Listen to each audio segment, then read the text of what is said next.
So dito guys, no, so sinabi ko hindi kami nag-scaffolding, so umubra siya guys dahil natapos na kami magbuhos, no, at so far maganda ang kalalabasan kahit hindi tayo gumamit ng scaffolding, kahoy man o yung metal. So maganda ang kalalabasan guys. So pagkatapos yan,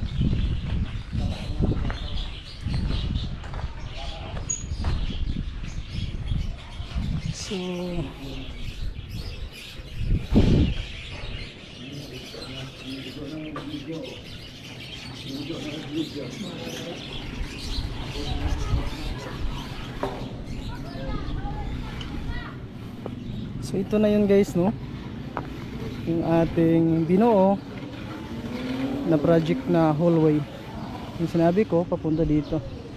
At napakaganda guys dahil umubra nga yung ating idea na hindi tayo gumamit ng scaffold. Yun, sa awa ng Panginoon, ito po ay napakaganda.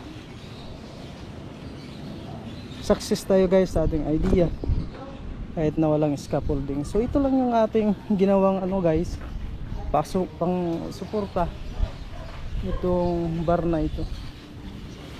So winilding din natin yan at inattach dito sa taas para pang suporta dun sa bigat. Kaya napakagandang idea at dahil nakatipid tayo sa gastusin dun sa scaffolding. So yan na guys, no,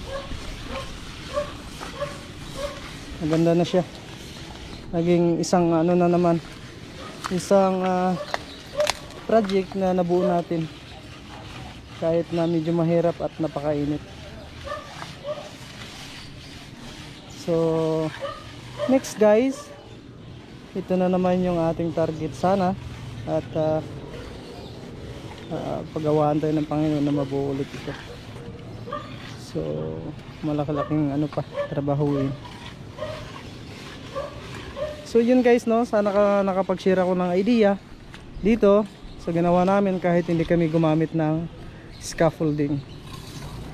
So ang ano lang dito guys, dun sa ating steel matting, lahat dapat naka-welding para pag nagbuhos tayo at nagtali tayo dun sa baba ng tie wire dun sa ating plywood, ito ay hindi gagalaw.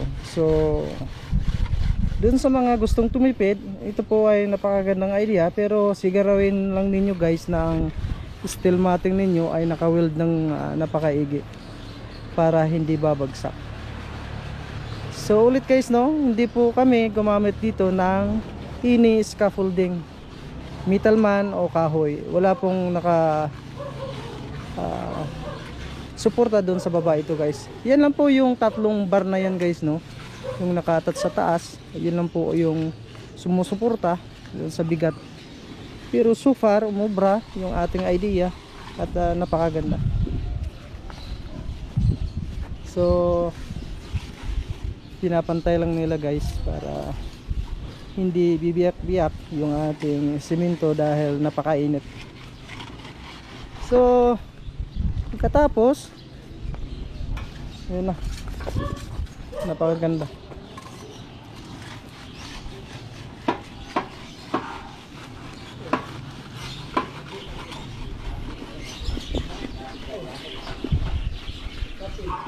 So yan, dahil mainit, nagpalamig sila ng kabayong pula.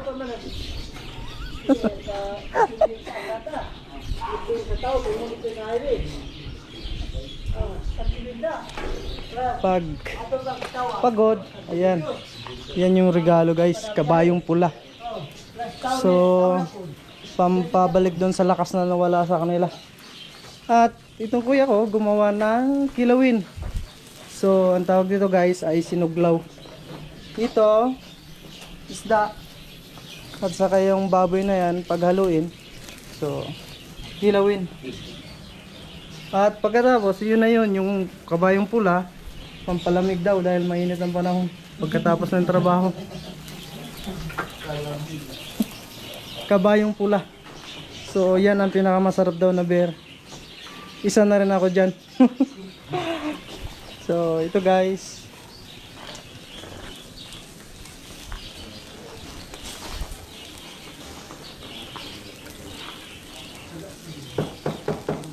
So thank you guys sa tuloy na suporta. Next update sa ating vlog kung ano ang mabuo po natin dito sa ating pag-uwi dahil construction worker po tayo. Thank you guys and God bless.